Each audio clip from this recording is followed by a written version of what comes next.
All right. How you doing, Jeff? I'm great, man. Thanks. All right. Welcome back. Absolutely. This is our second installment of the Bourbon Talk, the Decatur Bourbon Talk, with Jeff Engel over here on my left, your right. I'm Perry Lewin, owner of Decatur Jewelry and Pawn. Jeff is the general manager of the Decatur Club, the world famous Decatur Club. World famous, man. Yeah. There. Downtown 140 Decatur. years. How many years? 140. Oh my Just God. had our 139th Thanksgiving brunch this week. What do you do to keep yourself in such good shape for 140 years old? Well, it's running up and down the stairs. It's bourbon.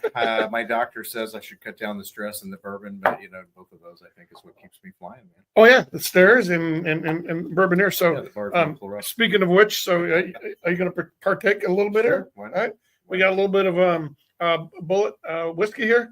It is the not the it's what's the size of this? 125. 375. 375. Half of a 750. All right. That's So we got a little taste test over here. Bag. Are you going to do an ice cube?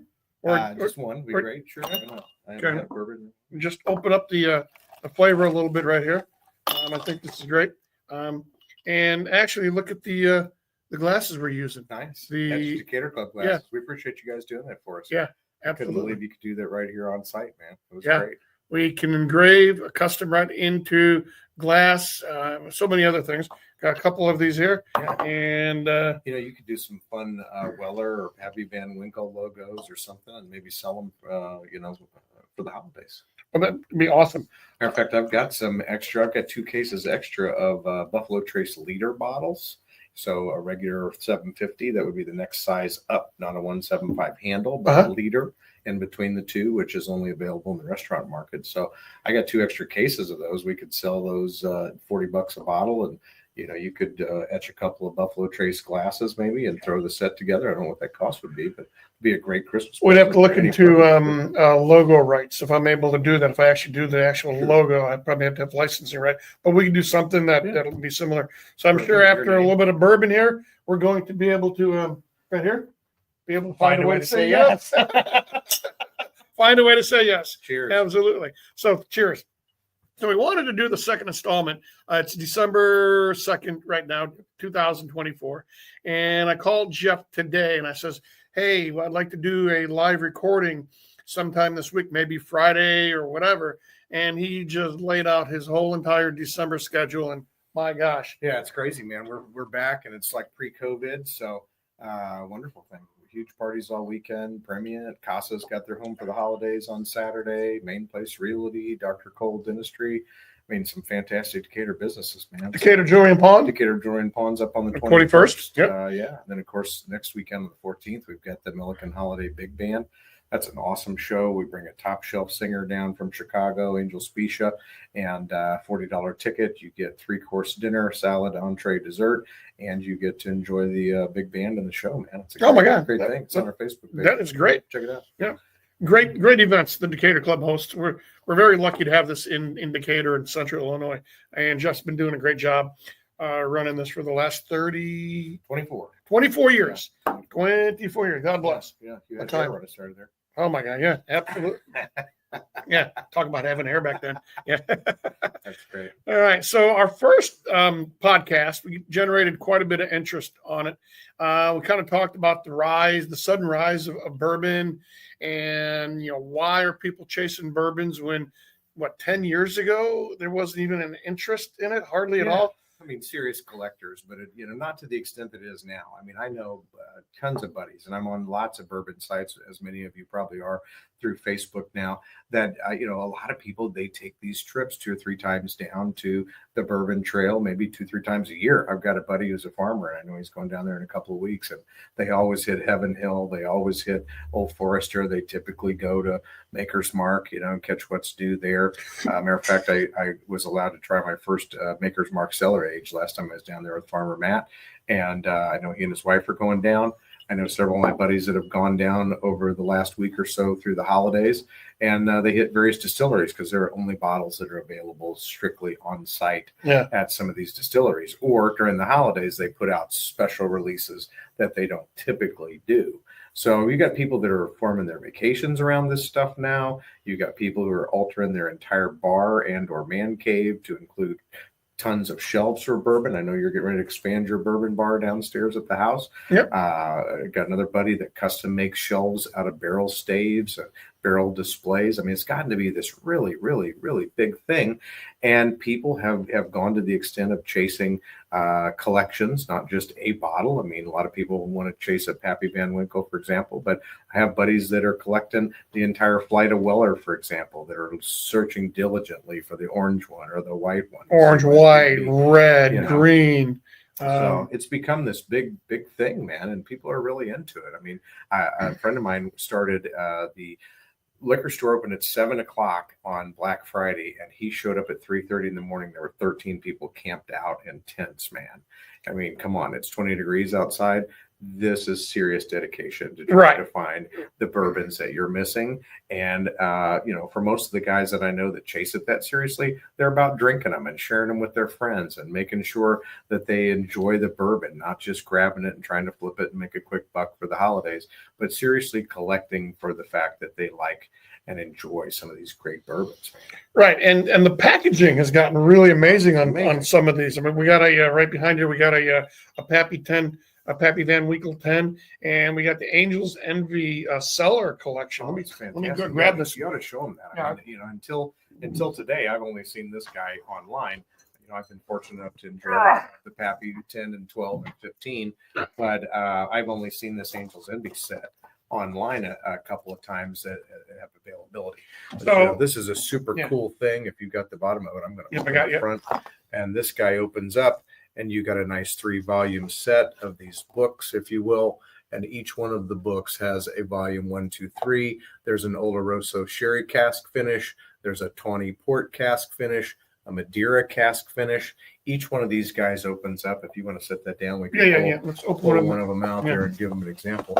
But what a super cool collectible. This would be great to have as a stocking stuffer for any bourbon lover. This is the volume 2. This guy's a 2020 original release. Super awesome. It's got its own labeling. It's a port finish bottle. It's super cool. I mean, what a great opportunity. It's got the whole story on it. It tells all about it. It's got all the information, everything you need to know. It's some like tasting notes, and it's just this cool little set. Typically just have proof and information, but it tells you all about the aging and the process. Here's another one. This is the second version. This is the volume 1. This guy is the Oloroso sherry cask, so kind of a neat, different bourbon. Again, Angels Envy's doing a lot of these that have some great shelf presence on your bar. They've got tasting notes, they've got finish notes, they've got your palate information, everything. Awesome story, right down to telling you you're going to get a little hazelnut on the nose when you get into that bottle. So what a cool set, So yes, bourbon has gone from just being, I can remember drinking Heaven Hill, for example, which was a 7-year at the time, or 8-year, at the time, green label bottle. Now they've got Heaven Hill 7. It's got the squatty bottle with the white label. Total change out on a lot of the marketing for some of these companies. And we've really done some creative things for the folks who want to display this awesome array of bourbons on their bar. And here's the third one. So the blue one, volume 1, was a 2019 release. This is a 2020, the second one, and this is a 2021.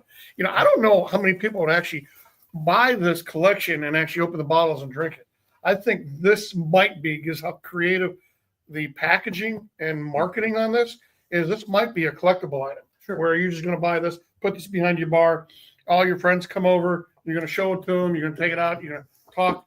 But about it, I don't think, I don't know, I could be wrong. Somebody may buy it and just want to drink it. Yeah. And you drink enough of that, you're going to be able to finally say yes. Or maybe you get your wife involved too. You never know. Find a way to say yes. Well, if I had your money, Perry, I'd probably drink it. But it would look fabulous on the back of your bar. Yes. A lot of guys chase down the Pappy Van Winkles in the Decatur area. They were released a couple of weeks ago. I was fortunate enough to find one here in town. There were several available.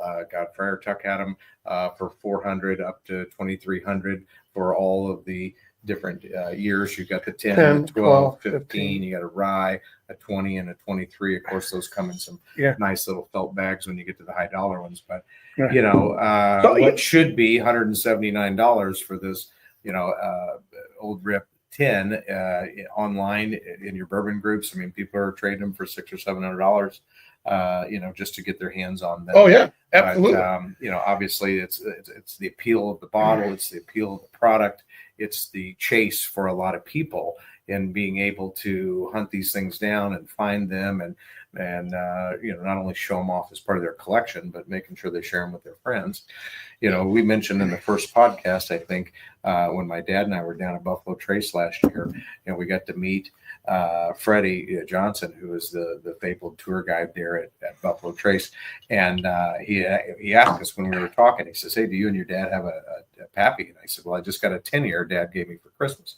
He says, "When you go home and you want to make memories, share this for New Year's Eve or whatever you're going to do with this special bottle, make sure that all your friends sign the back of the bottle." Oh, that'd be a good idea. In front, you can still have on your bar as a display. But, you know, if you're celebrating a life event, or maybe your son or daughter's sports team just won state, or they're on the way. I know a lot of teams are doing well in the area.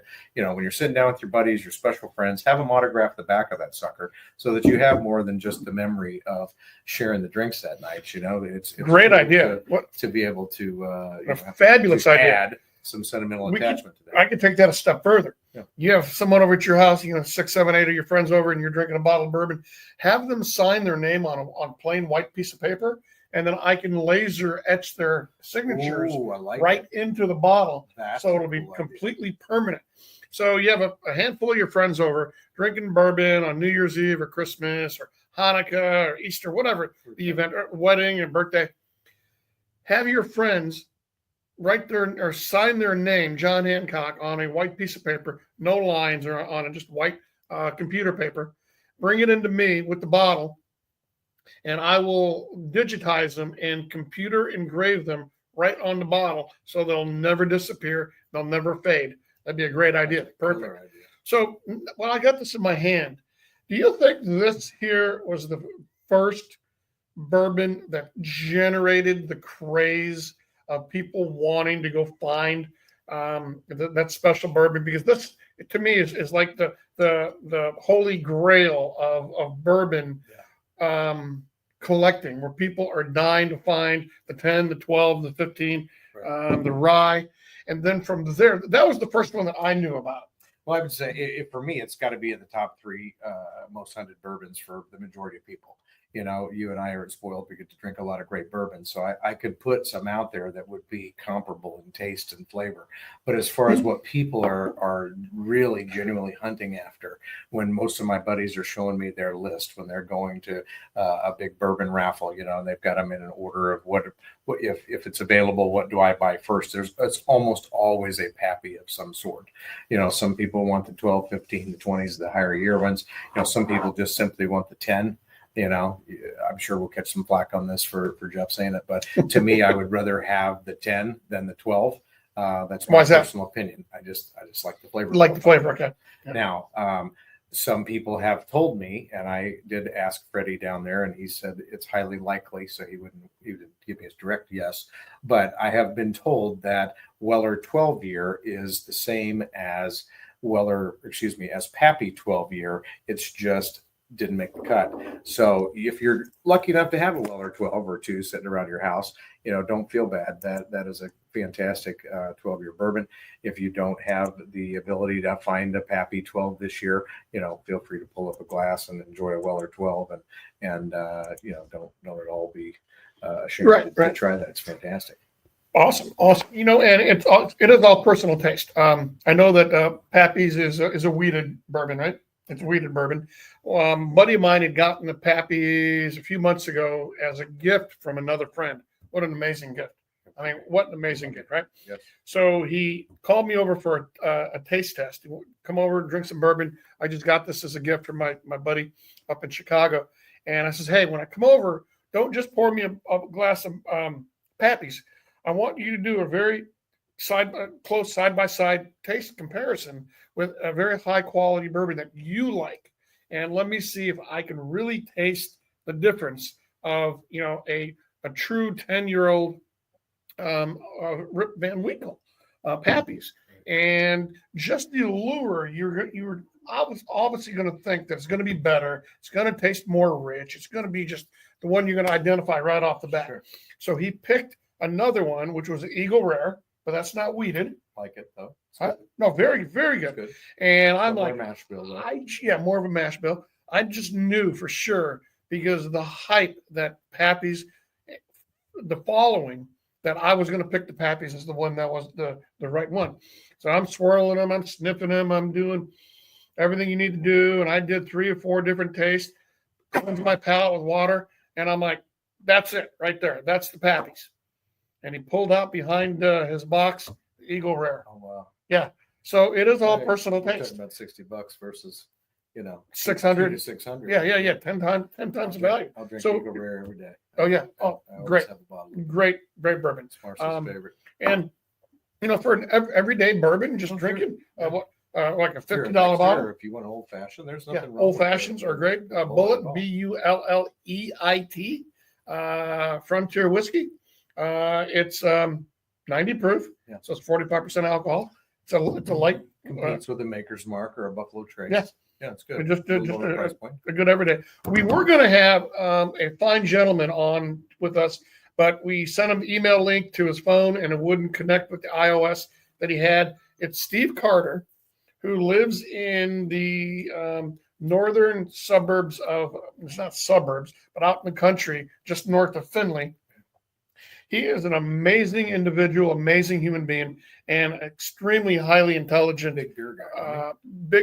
He drinks his beer, loves his bourbon, but he retired from his regular job after his whole career, and just one day he's like, I want to open up a distillery. I'm going to open a distillery, and he opened one up. He lived in a suburb of St. Louis area for 35 years while he was doing his main job. And he's like, I'm going to open up a distillery. I'm going to just open one up, start it, started distilling his own, open up a retail operation, and just became hugely successful. Got distributions to different businesses, became very, very successful with that after retirement. And then he really loved his waitress and general manager, and winds up selling the business to her. Now she is rocking it and doing a great job. We were going to have him on today, but we couldn't get him on with the link, so we're going to do that on the next podcast. And we're just going to talk about the whole distillery process, what it takes, the pitfalls, what to look out for. Like if you're going to start buying bourbon at the place in Indiana, PGM or MGP. Yes. Yeah, MGP, place that will give you, your basic Pre-made distilled bourbons. Then you can put them in your own barrels and do whatever you want to do with them, age them. Exactly. And he started doing that and did a really good job at it. So we're going to get him in on the next one. I think that'd be pretty cool. That'd be great, man. I'm excited to hear about it. Micro distilleries are popping up all over the place. We've got several in Illinois now that have done a nice job of grabbing some good market share. I'm excited to hear what he's got to offer. I think that's great. That's probably the closest one that I know of. I know they've been working on one here in Decatur for some time, but it's yet to open. Mm-hmm. And, you've got Whiskey Acres, you've got other places that have done a nice job throughout Illinois by using kind of a farm to table approach. They're growing their own grains. They're keeping all of the those types of things within their control. They're distilling products that are locally grown. I'm excited about it. I think it's going to be a cool opportunity to talk to them. Oh yeah, absolutely. I was down in Assumption the other day, and I was talking to Phil, the owner of Cypress Grove Brewing. In the farm, out of his farm, he has a craft brewing business. He used to be part owner and one of the brewmasters at 1905 in Assumption before it burned down to the ground and they rebuilt. They split. He went his way and the others went their way. 1905 opened back up in a brand new facility. He has a farm just northwest of Assumption, and he turned one of his barn rooms into a tasting room and he brews all of his beers in the back area, and he's opened up a little retail business. He's got a freezer full of his own beef, beef sticks, beef steaks. He even has bacon. Nice. And so I was there Saturday, and he says, I'm going to close down the Cypress Grove Brewing, and I'm going to start concentrating on bourbon. And he's going to get the bourbon, just as we were talking about. He's going to bring it back to Assumption, and he's going to put it in his already seasoned barrels that he brewed his beer in, like the vanilla, the IPA, whatever it is. Bourbon barrel aged, and he's going to put that whiskey, the bourbon in there, and he's going to age it. He's going to sell bottles with his own private label on it and do taste testings there, but you're not going to do open pours. He doesn't want people coming out in the country drinking 4 or 5 bourbons in the country roads and running into one of his cows. Yeah, that wouldn't be good. Merry Christmas. Yeah, Merry Christmas. We got more beef available. Right. And he's got the specialty cows, Belties, BELT. Yeah. They got the white band in the middle of them. It's amazing. He's got a farm out there doing that. So that's what Phil's going to be doing soon. For those of you who do know Phil, out in Assumption at Cypress Grove. I think we get in January. We ought to get a couple of our farmer buddies while they're a little downtime. You know, Chad Moore and Matt Muirhead, both are great local farmers. These guys farm a lot of acreage. It'd be interesting to get their perspective on some of these grained glass programs like Kevin Hill's doing and others that are local, smaller groups. You know, some of these entities, I'll just use Kevin Hill's example because they've got 3 bottle set of grained glass out there, and they utilize Beck's seed corn products. So you're getting a lot of local farmers in that area that are into the grained glass thing. I think you're going to see more and more of that. So I think it'd be interesting to get the couple of our bourbon buddies who are professional farmers in and get them to chime in on that. How much are you going to sell those liters for in Buffalo, Trace? I think at $35 for a liter would be great. You can give us a call at Decatur Club, 217-429-4200. Or you can 217-429-4200. 4200. Yep. All right. Or you can email me at decaturclubgm@hotmail. Either one. Let me know. I've got 2 extra cases. There's 24 bottles available. If you need one for somebody for the holidays, we're happy to put that back for you. Just give me a buzz and we're happy to help.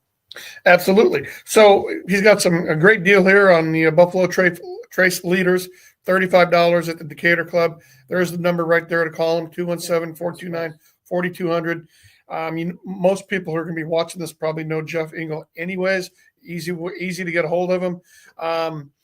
But the ultimate goal that Jeff and I have been talking about is we are trying to generate enough interest in this local Decatur Bourbon Talk podcast where we can get enough of a following and let people know what we're doing we're going to try to do this every couple of weeks, once a month. We're both busy guys. Right. I mean, January will slow down. We've been up for 23 minutes already. Yeah. Surprised my phone hasn't rang yet. I don't know, mine either. But anyway, we'd like to get enough interest to partner and buy a barrel, whether that's a Weller Full Proof or a 107 or Pursuit United has some great barrel offerings through their single barrel program. We just had an awesome tasting not too long ago with Penelope and RD1. They also have barrels available. So when we get to that point, and Empire interest in Empire was my God, Empire! I was not there. Was insane. Yeah, their cast strength and their barrel strength bourbons were just amazing. So. You've had Buffalo Trace, RD1, United, Penelope, Empire. Let me think. 1792. We did 1792, and then you did that Irish whiskey. Yeah, then we did an Irish tasting. We usually do that in March. So we did Redbreast and some of the other great Irish whiskeys. Yeah, that was really nice. That was nice. So we are really trying to grab a following here. Today we had to record this because we didn't have time to do it at the end of the week. So we're doing this right now on a Monday afternoon. We're gonna promote this and get this up online. I think on Friday for a reasonable time. And anyone there can comment on the comment sections of the post. Share it with your friends. Talk about it. this is starting to get out a little bit. Like when I was down there at the Cypress Grove, Phil said, "Hey, I want to get on one of your podcasts because I'm doing this." Da, da, da. Yeah. And I'm like, "Oh, you know about it?" He's like, "Oh yeah, I know about it." So That's great. yeah, a lot of people are starting. I've got two of my liquor suppliers too that are interested in coming in. Toonbo's a fantastic guy. He's met with us and did the Penelope tasting and the RD one and the Redwood Empire. So he also represents Four Roses and Ben Holiday and He's other funny. product lines. He's hilarious. He's I hilarious. should get him on there Yeah. too. Yeah. But yeah, we got some great tastings coming up at Decatur Club. It's always the third Friday of the month. We'll start those again in January.